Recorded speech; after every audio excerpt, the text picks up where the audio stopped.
Hi. Hello. This is my second blog. And that's okay because I'll do them all. This week is kind of weak for me. Next week I won't be able to go bye without going to sleep. You know, I gotta have so much to do. So I got a surprise for you. You know, I always talk about Toussant. And Toussant, again, I'm pronouncing it incorrectly. I'm not pronouncing it, I'm pronouncing it my way. It's French as Toussant. Okay? And he will be talked about today, just for a couple of minutes. And maybe it's a PBS special that you might want to just see this man for a few minutes. Just see who he is, what he's about, and see how people can repeat the past. But the only thing that's saved, and this is my comment, not anyone else's. I'm not trying to coach someone into thinking in the way that I think. Thank you for talking about how I speak, though. Wow, I feel flattered. You say that I try to boss people, you know, and I'm bullying people, and that's not true. This is education, and this may help you. The more that you think about it all day long, the better off you'll be to step back into who you really are, and may help you make some decisions in the future, especially about our leaders. We don't need no leaders, the little kids, the younger kids say, and I'm right on with them. How did they come up with that? That's brilliant. No leaders. Fun. Not kids, you must mind your parents. That doesn't count. Here we go. Now let me go through this and find this. Let's see. Oh, wow. We almost found it. Let's do this. I'm trying to picture and bring the picture as much because it's a film. It's not a film, it's I want it real wide, but I want it in. I'm trying to learn how to put this, and I'm going to keep trying until I do it. I don't like to quit anymore. My bipolar disorder and being diagnosed and actually taking my medicine and seeing my doctor on a regular basis has really helped me because I no longer think the same way I did before.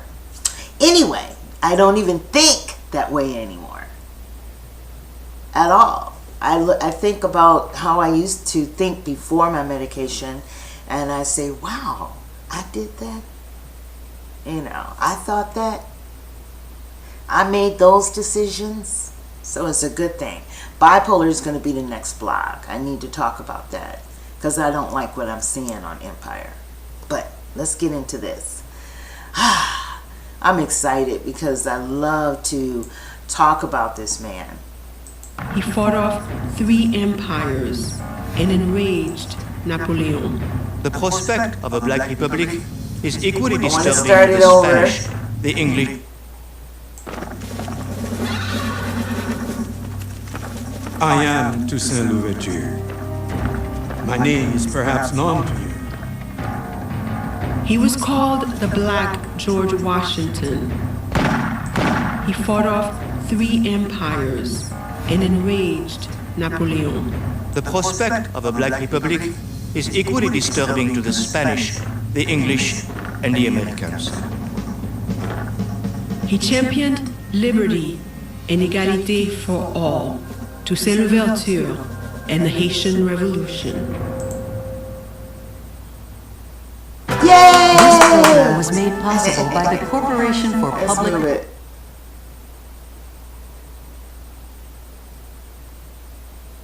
Oh, wow. That's in another Thank you.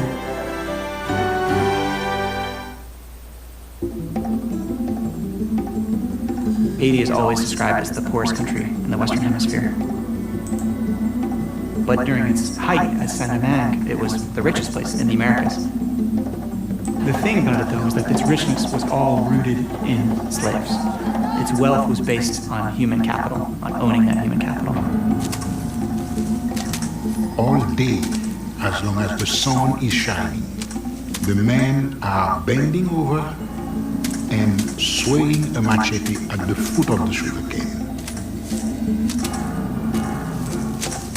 The world as you know it disappears. Therefore you become an animal and you expect to live like an animal.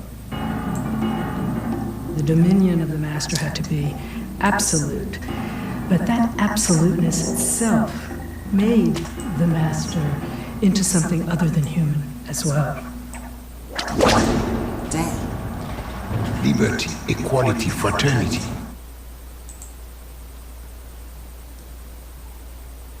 That was new for the world. Toussant Toussant is the epitome of humanity. He realized early on that the condition he was in was totally insufferable. Toussaint Louverture recruited about 3,000 to 4,000 people, trained them, and they fought the French, the British, and the Spanish army for 12 years. They burned the mechanisms of their production. They're burning the plantation fields, burning down the houses. It was a wholesale massacre on a really, really enormous scale. It was a big, major payback time. The Haitian Revolution is probably the most profound revolution ever realized by human beings. The only place where slaves created a nation. But nobody wants to talk about it.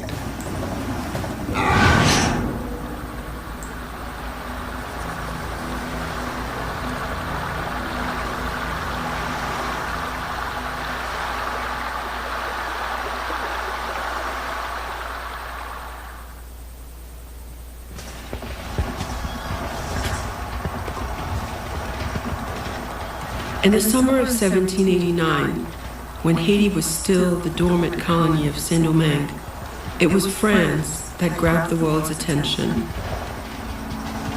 Parisian mobs rioted against the French king and against their own desperate poverty. Chanting slogans for liberty, equality, and brotherhood, they sparked the revolution that would fill history books for centuries to come. The trick about the French Revolution was that it meant a lot of different things to a lot of different people.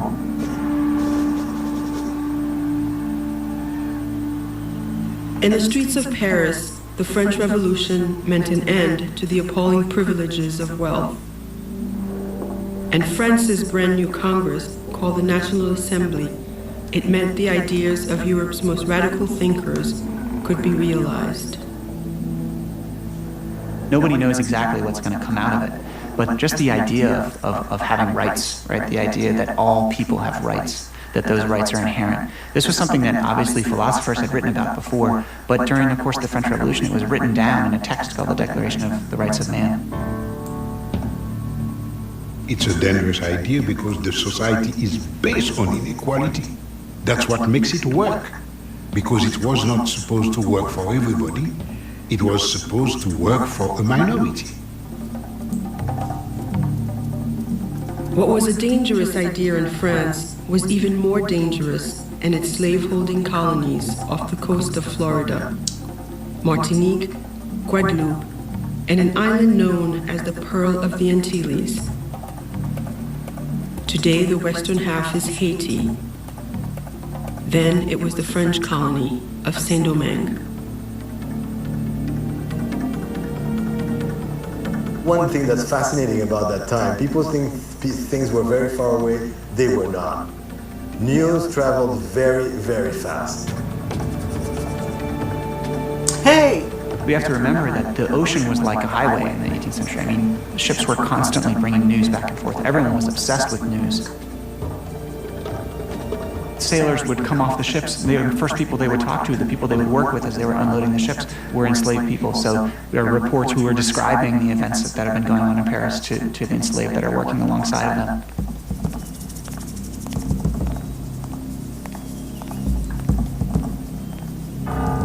Few intended colonial slaves should take democratic ideas to heart. Far too much was at stake. sugar greased the wheels of the 18th century economy, and Saint-Domingue was the sugar capital of the world. Then Haiti should not be broke.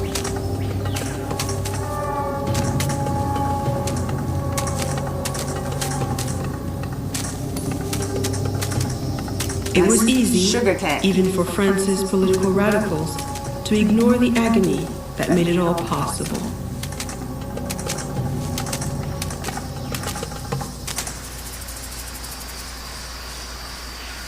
The leaves of the sugarcane are just like minuscule saw. If they cut you, you may not even see it.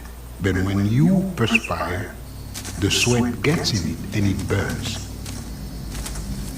In the roots, there are ants. They bite. And when they bite you, you will scratch yourself for half a day.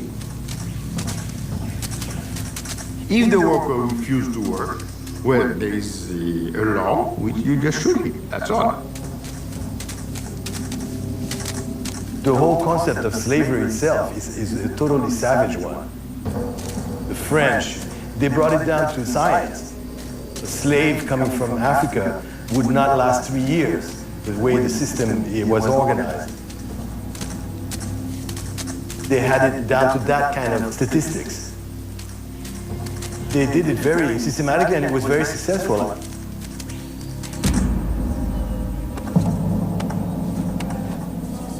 Slavery in Saint-Domingue succeeded too on a foundation of relentless terror. Slave owner Stanislas Saint-Fouache explained it as rational management. I think that shit is bad. Slow punishments make a greater impression than quick or violent ones.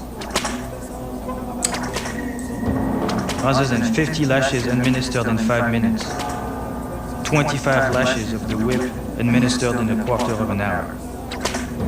This is far more likely to make an impression.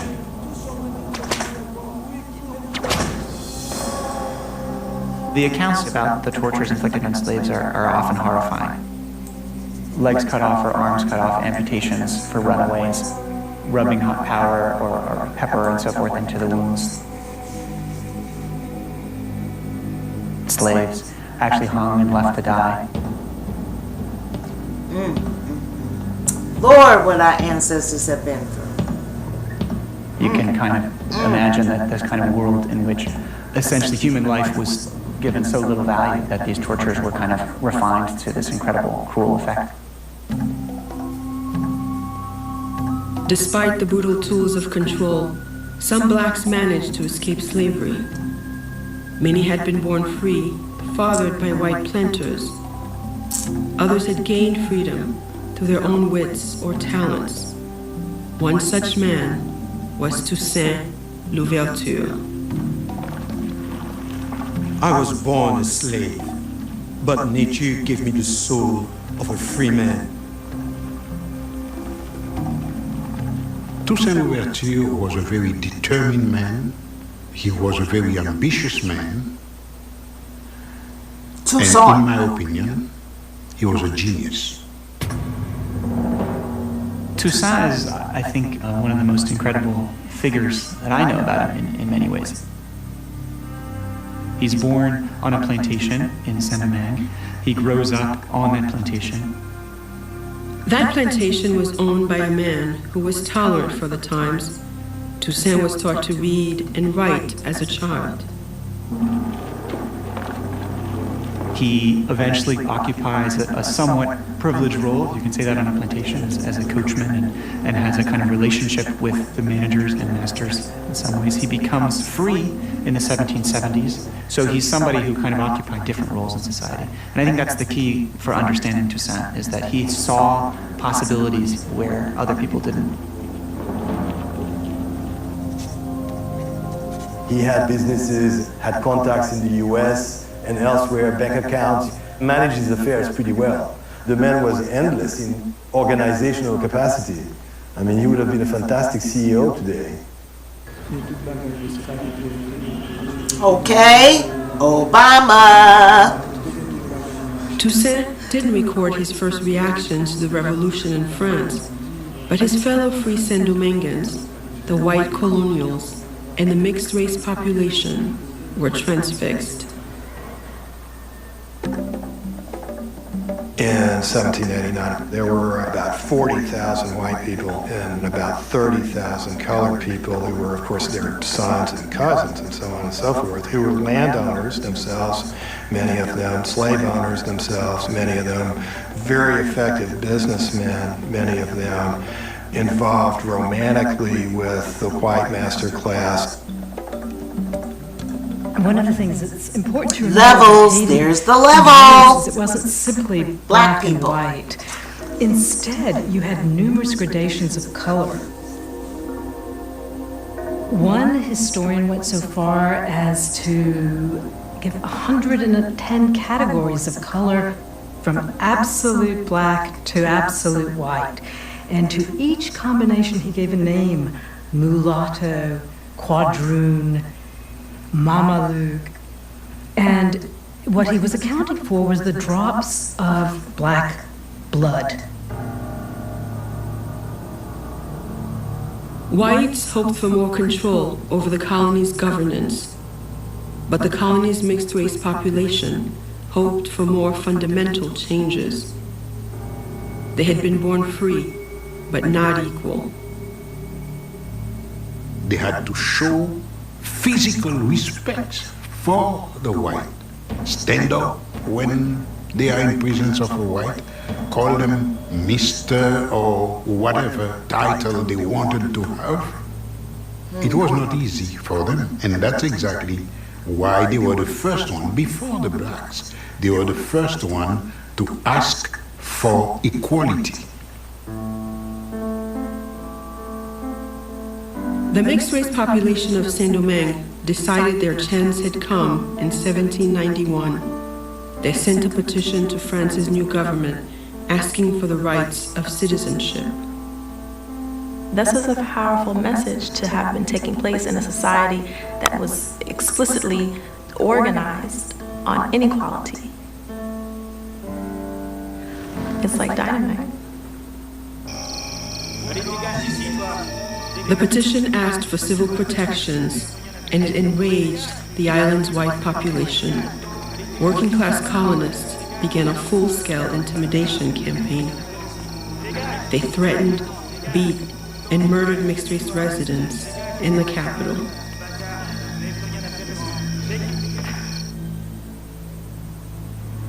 And we just stood there and watched. Reception back in Paris.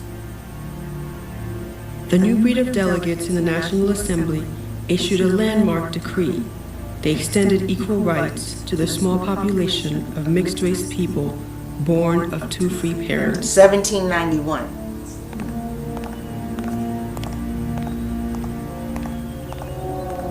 Despite the reform's limited extent, the governor of Saint-Domingue refused to obey. Colonial whites felt profoundly betrayed. Some, such as a planter's wife named Madame de Rouvray, began discussing radical thoughts of their own. The National Assembly is committed to destroying our lives as masters, so much so that secession from France might be necessary. The slave owners of America, I hope, will band together to stop this contagion of liberty.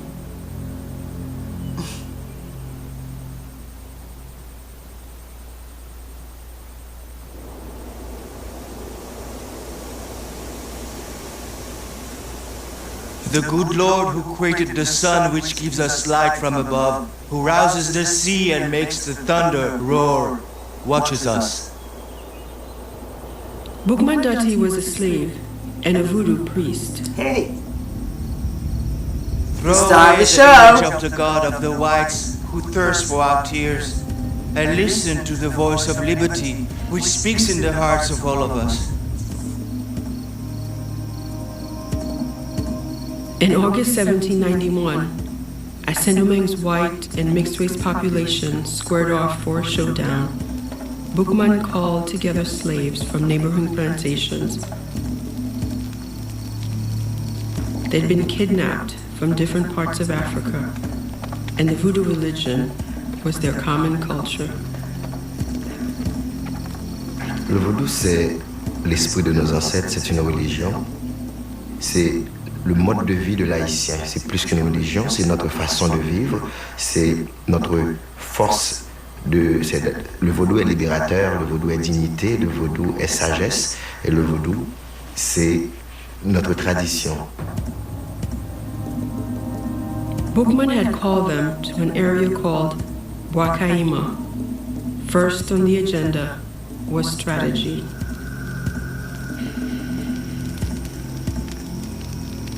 That ceremony of Wakaima is the first Haitian Congress, the beginning of the revolution.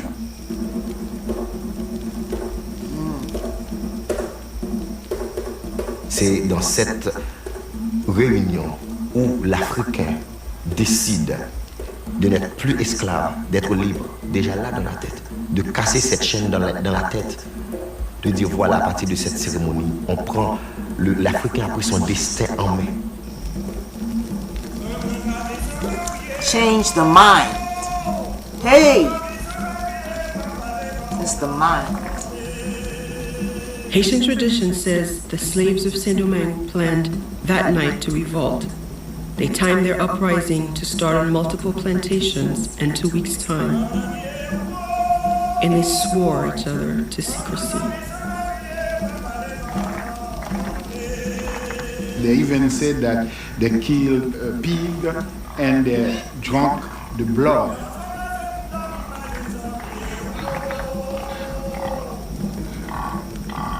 This is what we call a communion.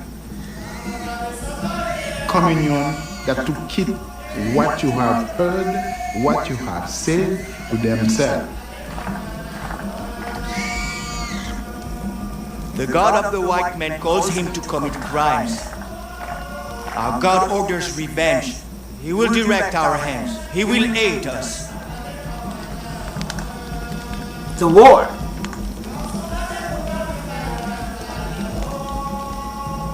On the night of August 22nd, 1791, 1,000 enslaved Africans attacked their masters. All right now. Les esclaves empoisonnaient, les esclaves piquaient, les esclaves tuaient, les esclaves voulaient leur indépendance. For them to be free, they have to have the same amount of violence that you exerted on them. That's why the revolution was very brutal. This is that hatred in the first day that came out. That's not hate. Chopping those sugar canes are hate. So tired of people. The rebel numbers grew from 1,000 to 20,000 as newly liberated slaves burned cane fields and refineries in order to destroy the system that had enslaved them. They got tired. Within 3 days, the most profitable plantations in the Americas had been laid waste. 184 sugar plantations and 1,000 coffee farms. That's money too. Whites and mixed-race people fled to the capital city for mutual protection. From there, they watched firestorms on all horizons. You've got a fiery cataclysm of enormous scale. I mean, people on ships in the harbor supposedly could read their mail by the light of these fires that were, 10, 15, 20 miles away, to give you some faint idea of what this would have been like if you were there. The eruption of that would have been a violence good feeling put to Toussaint me. Louverture in a difficult position. And having me His slave own fortunes to were tied to just kill the everybody plantation system, is rewarding. and he had straddled the white and black worlds for some 15 years. Toussant was no longer a slave. He didn't have the mentality of a slave. He was the owner of 2 or 3 plantations. He was not of the same class anymore. His interests were different from the interests of the masses.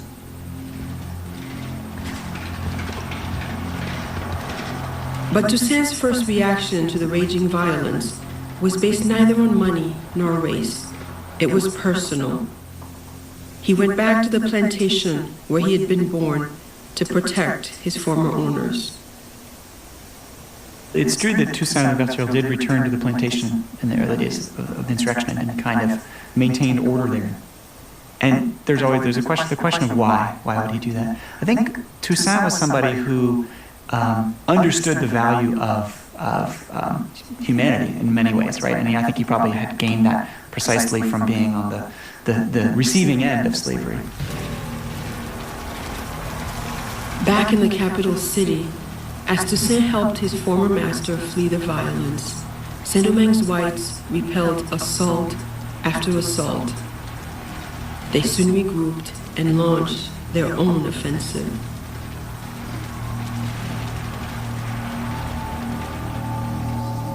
The bloodletting continued day after day, week after soul-numbing week. French colonist Pamphile de Lacroix. The country is filled with dead bodies which lie unburied. The Negroes have left the whites with stakes driven through them into the ground. And the white troops, who take no prisoners, leave Negroes dead upon the field. 3 months after the revolution started, the voodoo priest Boukman Doti was killed in battle. White soldiers decapitated him and burned his body in view of the rebel camp. In the words of one observer, the conflict in Saint-Domingue had become an exterminating war. That was a big mistake.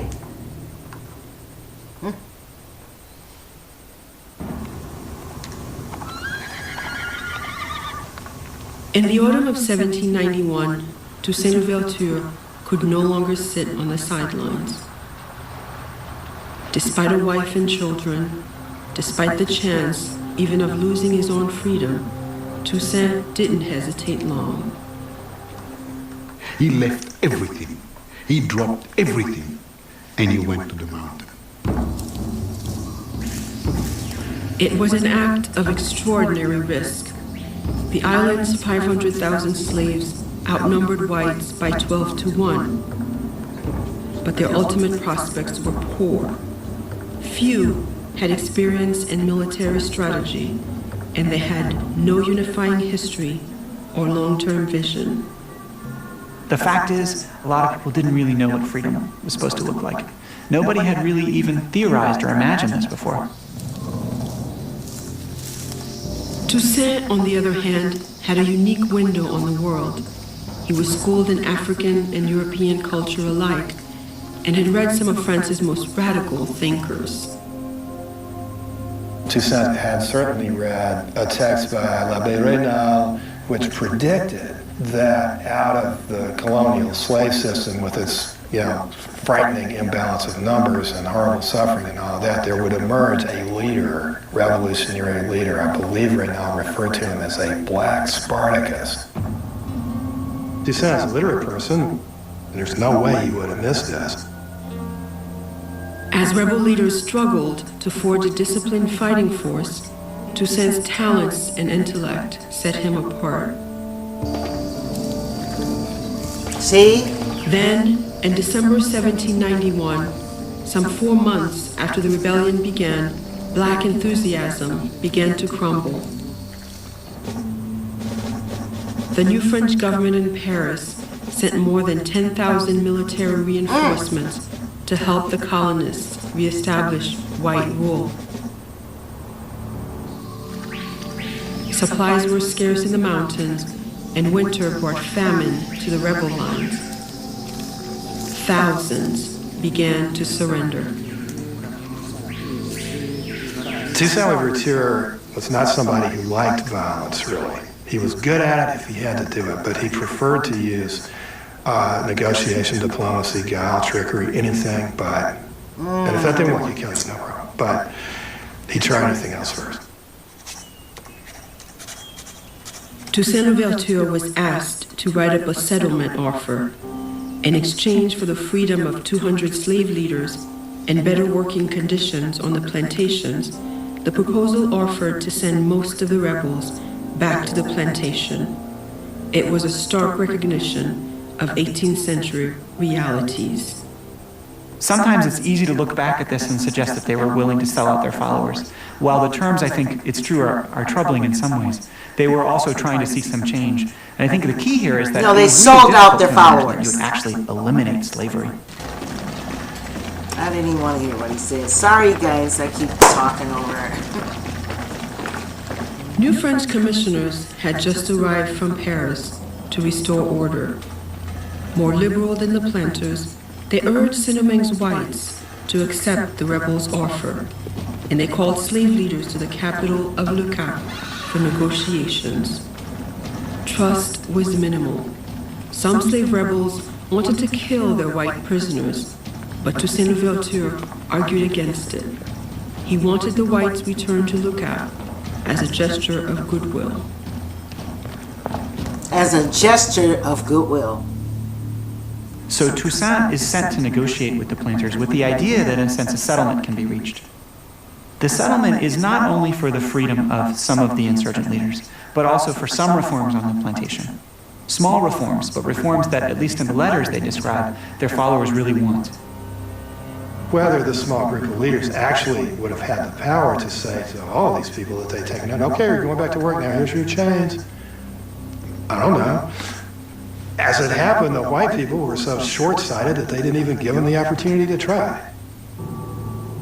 The whites said no. They said no. Because at that time, they were the one who wanted revenge. They forget about what they have done for 3 centuries, and they think that they were the victims in that thing. So they have to avenge themselves. So they're not going to forgive or forget anything. They refused. Of course, he's taken up arms against them. But at the same time, he's made a lot of concessions, and it's struggled against his own followers to say, look, we're going to treat the prisoners well, we're going to trade with them, we're willing to make a deal. And to have that refused by the planter class, I think certainly must have had a radicalizing effect. Toussant's support for a settlement abruptly ended, and with it, the best deal the whites would ever see.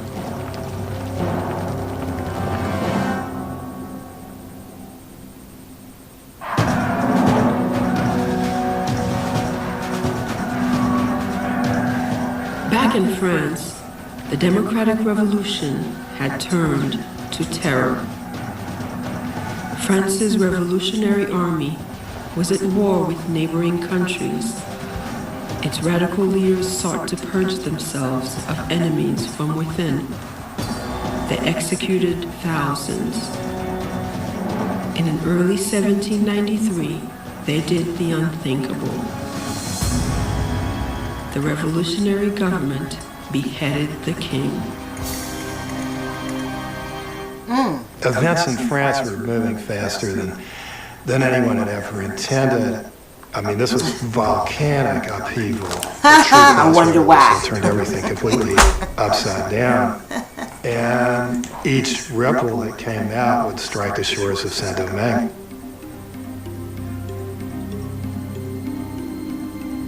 One of the biggest ripples from France that washed into Saint-Domingue's shores was a commissioner named Léger Félicité Sonthonax. He was a French revolutionary with radical ideas about life in the colony. Sonthonax arrives in Saint-Domingue having already had bad words said about him. There are people who've actually written from France to the colonists in Saint-Domingue saying, watch out for this guy. He's an abolitionist, he wants to abolish slavery. Saint-Domingue's mixed-race population had so far retained its fragile alignment with the whites. To ensure that continued, Sonthonax created a representational council on the island and invited mixed-race citizens to serve. He even brought mixed-race men into the colonial government. And a lot of white planters are really, really upset about that and see him as that as a really destructive force. The white planters had cause for worry. Less than 2 years after joining the rebellion, Toussaint Louverture had risen to the top of the rebel army. I am Toussaint Louverture. My name is perhaps known to you. In 1793, he wrote an open letter to the island's disenfranchised. I have undertaken vengeance. I want liberty and equality to reign in Saint-Domingue. I work to bring them into existence. Unite yourselves to us, brothers, and fight with us for the same cause. With his letter, he announces two things. He announces, first of all, his commitment to the process, to the project of emancipation. And he announces his presence as a leader, maybe even the leader.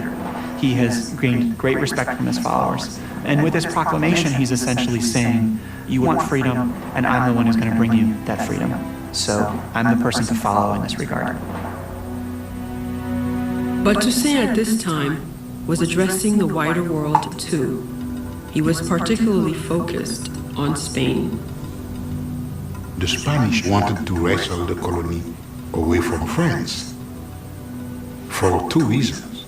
First, the colony was very, very prosperous in spite of the war. And second, that prosperity was used by the French Revolution to combat them in Europe. Spain controlled Saint-Domingue's neighboring colony, so in June of 1793, Toussaint struck a deal. Spanish garrisons just over the border provided guns and ammunition to the slave army and tipped the balance their way. Toussaint's forces captured 3 cities within 8 months.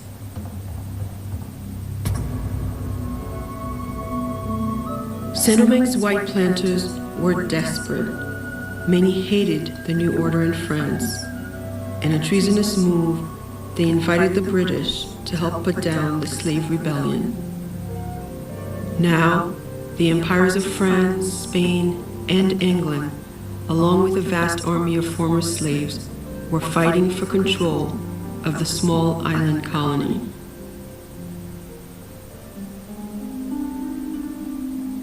Then, in early 1794, events in Paris caused another explosion in the colony.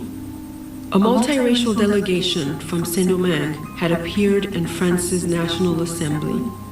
They had been sent by Commissioner Sontonax with a dramatic message. He had pledged freedom to Saint-Domingue slaves for fighting the armies of Britain and Spain. The emissaries made a compelling argument. These are the principles and the ideals of France, and we fully represent them, and we wish to continue to represent them on our island. And so we've come to present our arguments about why we are in fact truly committed to those ideas and principles, and how we epitomize these principles of the French Revolution. I think it was very powerful for the representatives of France to hear essentially that what had happened in the Caribbean is that the white slave owners had deserted France. They had gone over to the British, they had fought against the Republic. And the true people, the true Republicans in Saint-Domingue were these enslaved people who just wanted their freedom. The French National Assembly endorsed the emancipation of Saint-Dominguean slaves. But that was not all. The delegates freed slaves throughout the entire empire, too. And there's rejoicing and celebration. There's an older woman, a free woman of color, who's traditionally gone to the debates, who sort of sheds tears and is brought down and celebrated as part of this moment. And there are speeches in Paris, celebrations of this event throughout France. It's really seen as a kind of triumph for the French Revolution, for the ideals of the French Revolution, that this worst form of hierarchy, enslavement, and oppression has been abolished in the Caribbean.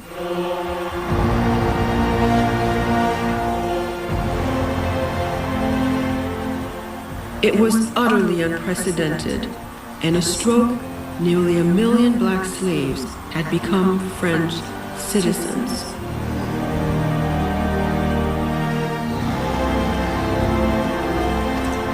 How about let's just go back to Africa?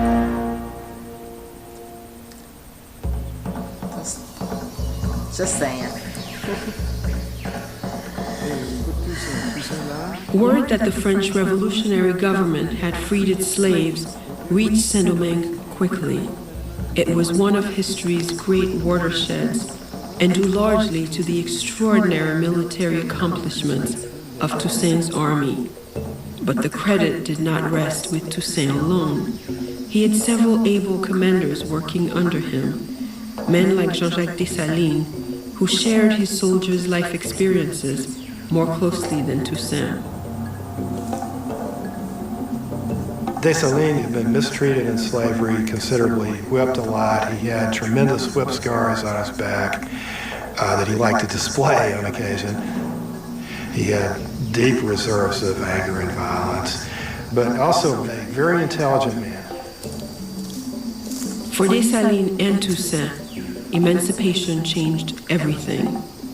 They quickly trimmed their sails to the new order. Toussaint realized that Spain had a king, England had a king, and France was talking about liberty, equality, fraternity. All men equal. So he realized that although the revolt started by fighting the French right now could be the best help they could receive. So he rejoined the French. After 3 years in opposition, Toussaint Louverture was once again a loyal French citizen. So were his followers.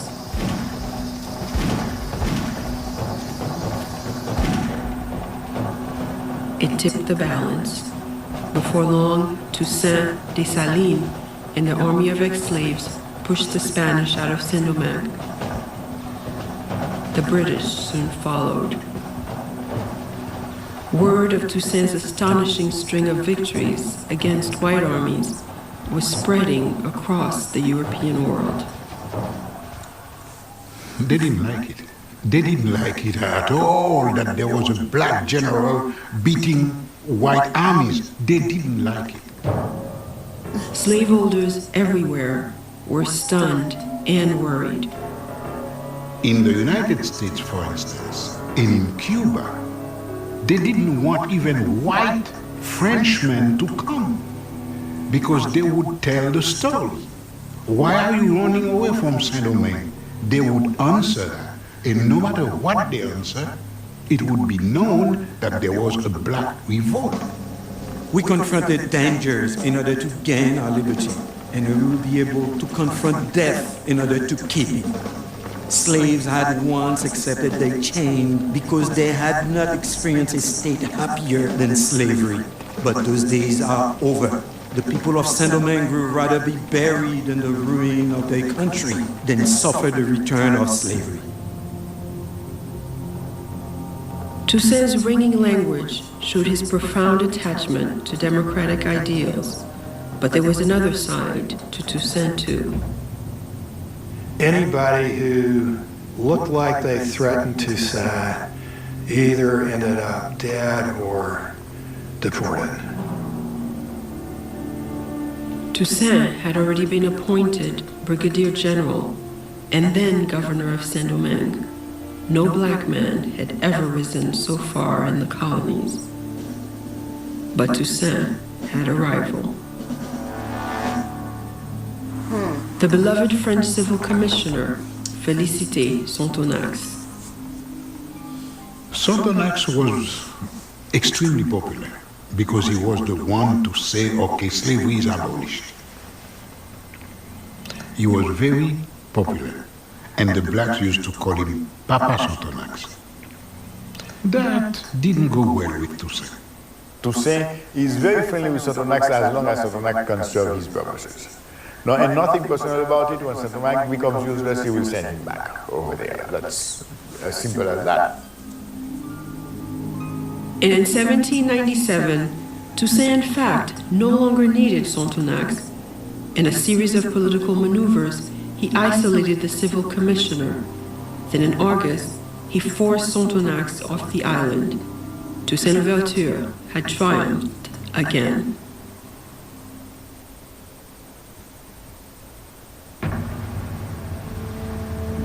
In 1798, as Toussaint Louverture was evicting the last of the British from his island, another French general battled British interest halfway around the world in Egypt.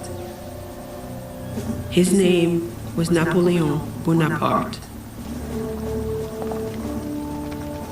Well, Toussaint and Napoleon in many ways are similar. Both were a little bit from the margins of French society. They succeeded through military brilliance, and they're both incredible military leaders, and they became political leaders as a result of their military experience. But Napoleon's victories would put Toussaint's at risk. Just months after conquering Egypt, Napoleon marched into Paris. A coup d'etat toppled the revolutionary government, and Napoleon took the reins of power. The revolution is over, he declared. I am the revolution. As Napoleon is rising to power in France, Toussaint is watching closely about what's going on. He knows several things. He knows, first of all, that there are very powerful pro-slavery voices in France who are agitating against him, attacking him, and proposing that slavery actually be recreated in some form. Okay, now that was it for me. Toussaint believes Saint-Domingue's survival and the survival of freedom itself depended on his ability to mobilize people to rebuild the devastated economy. And in Toussaint's mind, that meant one thing.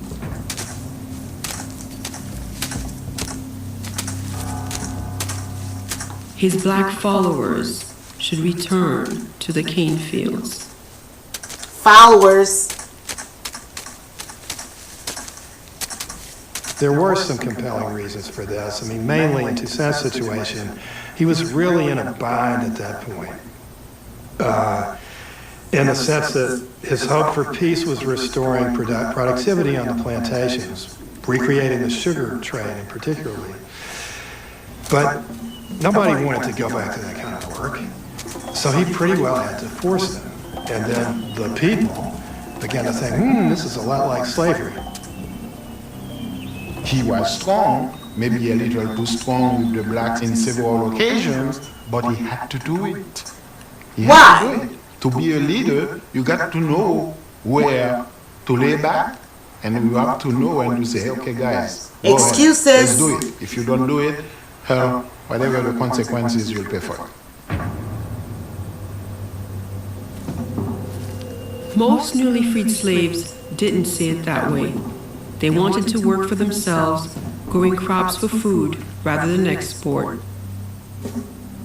Toussaint's luster began to tarnish. Napoleon, on the other hand, was riding high. He restructured the government and proclaimed a new constitution for France. Far from enshrining black emancipation, it opened the door for France to reinstitute slavery in its colonies. When Louverture heard that, he really understood that something was changing. And more ominously, he understood that he didn't have any way to influence Napoleon. And so what he did in kind of typical Toussaint fashion is he responded by saying, okay, Saint-Domingue is going to have its own laws. Well, here they are. I'm in charge here. I might as well write the Constitution. Toussaint's constitution decreed slavery would never exist in Saint-Domingue again, and it was the first in history to prohibit discrimination based on skin color, a milestone that U.S. law would not guarantee for another 150 years. Dang. Oh. The Constitution had troubling elements too. It made Toussaint governor for life, with sole authority to designate his successor. Toussaint's a great hero to me, but this was not a good idea. I mean, he basically, with that gesture, installed permanent military dictatorship, which has remained a problem in Haiti for 2 centuries. He could have done what he needed to do with that, I think. Not quite sure why he did it. But that was enough to send Napoleon over the edge. Napoleon Bonaparte had had enough of revolution, and according to Napoleon, the US President, Thomas Jefferson, shared his view. The prospect of a Black Republic is equally disturbing to the Spanish, the English, and the Americans. Jefferson has promised that at the instant the French army has arrived, all measures will be taken to starve Toussant. Rid us of these gilded Negroes, and we will have nothing more to wish for. Toussaint tried urgently to show Napoleon that military logic, if nothing else, proved the merit of black ambitions. Toussaint was writing Napoleon. He wanted so much to be recognized as saving this land for France. His efforts failed. In 1802, Toussaint was stunned to see the largest French expeditionary force ever assembled entering Saint-Domingue's harbor. Its mission was simple. Napoleon wanted to turn back the clock. My decision to destroy the authority of the blacks in Saint-Domingue is not so much based on consideration of commerce and money, as on the need to block forever the march of the blacks in the world. Toussaint Louverture fought the invading French army for 3 grueling months, but the island's black population, now disenchanted with his leadership, offered lackluster support.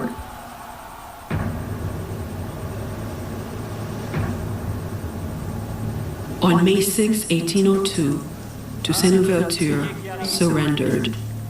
At first, he was allowed to retire from the army with full honors. But a month later, he was called to a meeting with the French commander. If I wanted to count all the services that I have He rendered gave to the them French his sword. government, I will need several volumes, and still I wouldn't finish it all. Toussaint was arrested on charges of conspiracy. He wrote some stuff that's very eloquent, saying, I rather suspect that it's because of my color that you're treating me like a common criminal, although I prefer not to believe this. And to compensate me for all the services, they arrested me arbitrarily in Saint-Domingue. They choked me and dragged me like a criminal without any decorum or concern for my rank. Is that the recompense due my work? Normally, a mutinous French officer would have been brought before a military tribunal, so he comports himself as if he's going to have a military trial. Toussaint's sons had been educated in France. They had even met Napoleon. Hoping again that Napoleon would understand his thinking, Toussaint peacefully boarded a ship for France. You wouldn't have been slaves. Saint-Domingue remained mostly calm in Toussaint's wake. Jacques Dessalines and the other black officers continued cooperating with French General Victor Leclerc. But then, news arrived from the nearby colony of Guadeloupe. Napoleon had reinstated slavery. Leclerc reported that he had Dessalines in his pocket and controlled him and had mastered his spirit. Well, he was extremely wrong about that. Saint-Domingue erupted in anger and fear. Dessalines quickly broke from France. One more time, the former slaves of Saint-Domingue took to the field against European armies. Dessalines is a no-holds-barred, no-compromising leader and figure who is going to eradicate anything that stands in the way of what the people have been mobilizing towards. That's generally reported that Dessalines killed all the white people, a massacre of all the white people, called race war. No, not really. There's one report by a survivor who managed to get out to escape by masquerading as an American, because Dessalines was not killing Americans or English, just French.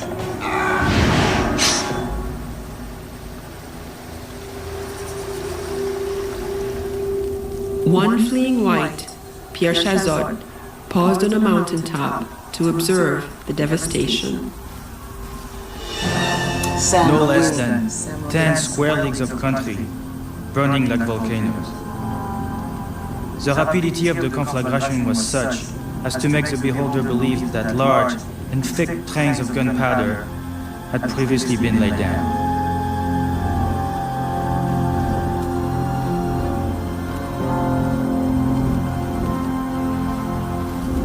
The war becomes this extreme scorched earth kind of campaign in which Dessalines and others burn the towns in order to basically leave the French with no choice but to depart. Dessalines' scorched earth tactics worked. In 1803, the French army was finally driven out. 50,000 French soldiers had died. And Saint-Domingue, Haiti, became the world's first Black Republic. This is a powerful story. It wasn't just an anti-colonial revolution, but it was also an anti-slavery revolution in that it said your economy and your privilege, which is based on forced labor, cannot stand, it will not stand. It's a message that translates through time. Independence is the strongest feeling of human being. Dang, we let people take that away from us. Have inherited something from this revolution, because it's really the first place that people insisted absolutely that human rights were for all people. It's something that everybody should know about it, to know exactly what our species, not black people, but our species can realize. What is species? But Toussaint Louverture never lived to see victory. By the time Haiti attained the goal he fought so hard to achieve, the imprisoned revolutionary had died in a freezing cell in the mountains of France. "And overthrowing me," Louverture wrote as he left for France, "you have only cut down the trunk of the liberty tree of the blacks in Saint-Domingue. It will spring back from the roots, for they are numerous and deep."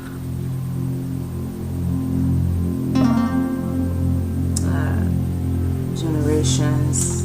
Let's try to stop some of this. I want to see it. Oh wow. Slavery and racism for generations, but I can't. Let's start it back. And let's go back a little bit. Anti-colonial revolution, but it was also an anti-slavery revolution in that it said your economy and your privilege, which is based on forced labor, cannot stand.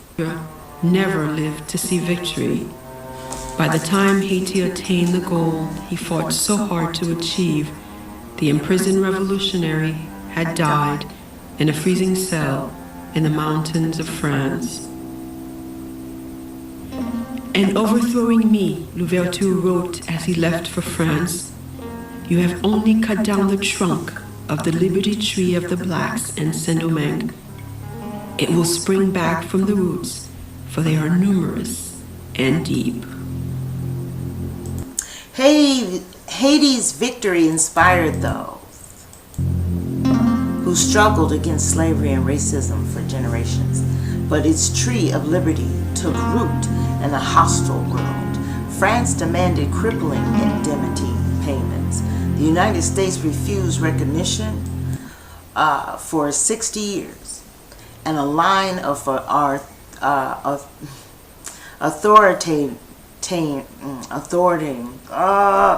rules trampled rights and worsened race and class divides. Violence, poverty, and environmental degradation continue till this day. The Haitian Revolution, born of high ideals and devastating sacrifice, remains an unfinished project.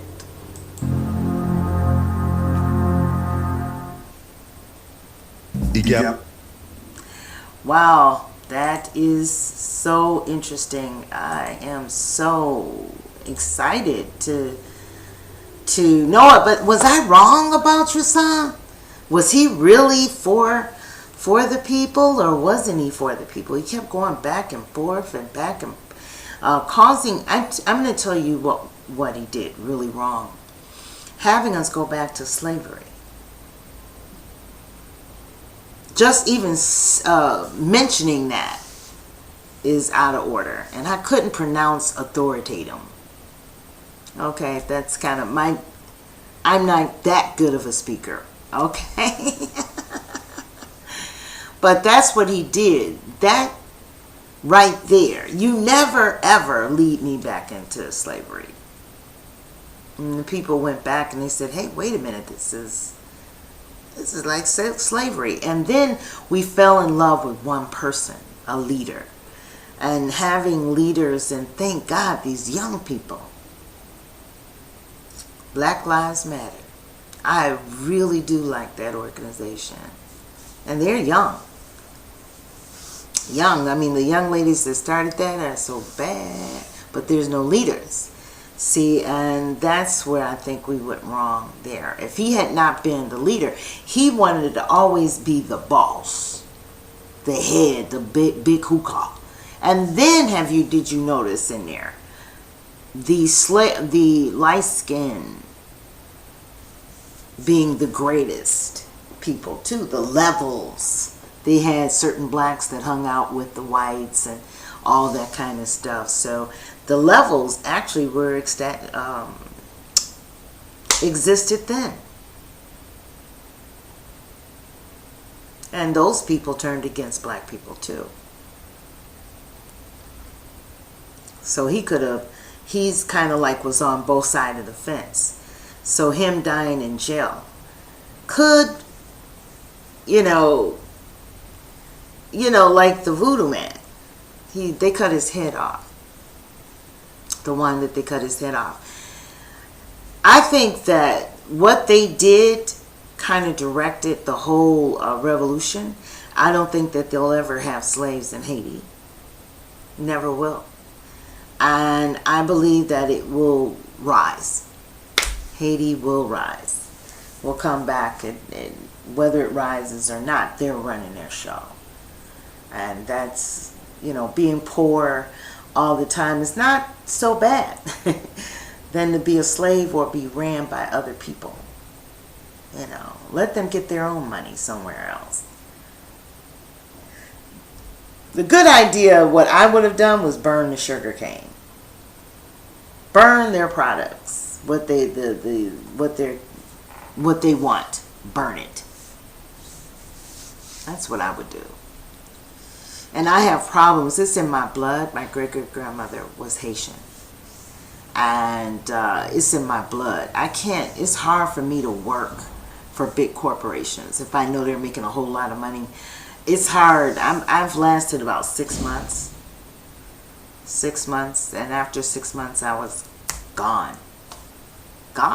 Fired or walked off or whatever. I never did. I always like to, in here, in this place I have, there's a desk, there's a fax machine, scan machine.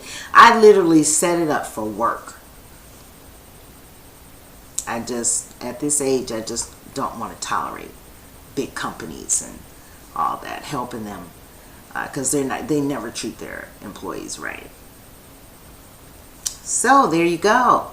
And his name, I'm going to title this one Toussant Louventure. They know how to say it better than I do, but thank you for watching. Ashe.